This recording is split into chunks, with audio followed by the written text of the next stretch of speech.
Now, as far as covering your structure, really cheap way to go so that you can build a bigger maze if you could save a lot of money is to put 4mm drop cloths on everything. And you go to Lowe's or Home Depot or Walmart and it's like $9 to $10 for a 10 by 25 foot piece. So that covers quite a bit. Like one piece is covering this entire 3 sections of the maze. Now the way to secure this is you just start by tacking part of it up here, and you're going to leave about 4 inches on the top and 4 inches coming off the side, and then you're going to go down and stretch it maybe about 8 feet, tack it again with the staple gun and tack it a little further down, and that's going to be one of your pieces. Now after you do that, you're going to come back and just roll up this piece and staple it. Go a little ways down, roll it up and staple it, and keep going like that, and then come back and just staple, lots of staples all the way across here, about every 4 inches. And of course you're going to go along the bottom as well, which is a little harder on your knees, but you got to go all the way across there as well. And of course your sides, you do the same thing, and really stretch this tight as much as you can. In the heat, these are going to look really flimsy and they're going to get big and billowy, which is kind of a problem, but when it's cool or it's nighttime, as you can see, they're nice and tight.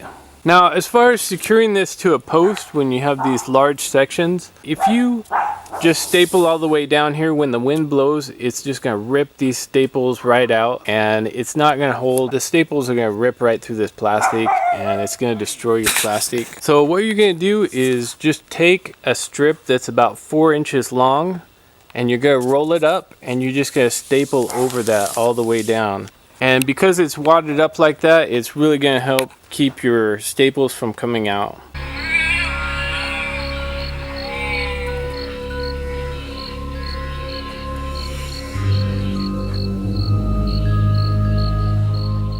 Now as far as doors are concerned, you want to staple it on either side of the door, and then you just go down to the bottom and take some scissors and you just run it all the way up to the top. As you can see, I have 2 doors here.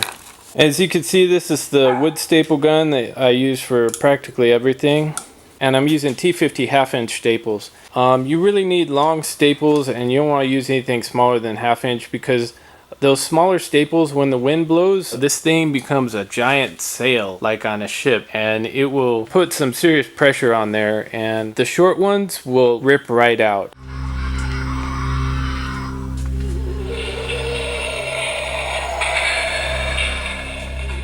Now you can see right here I just use flat roofs. Now those work really well considering that I put them on a day before Halloween and I didn't feel that it was going to rain. Otherwise you're going to need to put arch roofs on here, because right here it's going to fill up like a giant swimming pool with water, and it did rain a little bit today. I had to push up on these and eject all that water off the side of the building. Now as you can see here, this is actually the water all pooled up on the roof. Luckily we don't have much of it at the moment, but that's what I mean by those swimming pools. So you're really going to want apex roofs on these, especially for places where you're trying to guard your props from rain and your electrical and your outlets and everything that you don't want to get wet. And it's got to be a pretty good angle.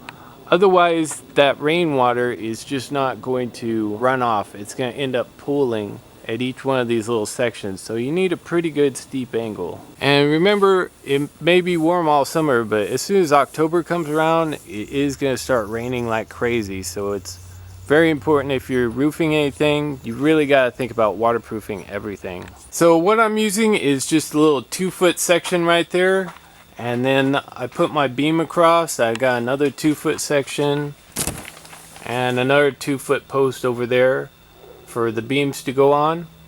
And then I put in these cross beams as well going along here to make sure that the water doesn't end up pooling on the roof. And just when you're doing this, when you're putting all these large beams over people's heads, just make sure that this stuff is screwed in tight and it's good and sturdy.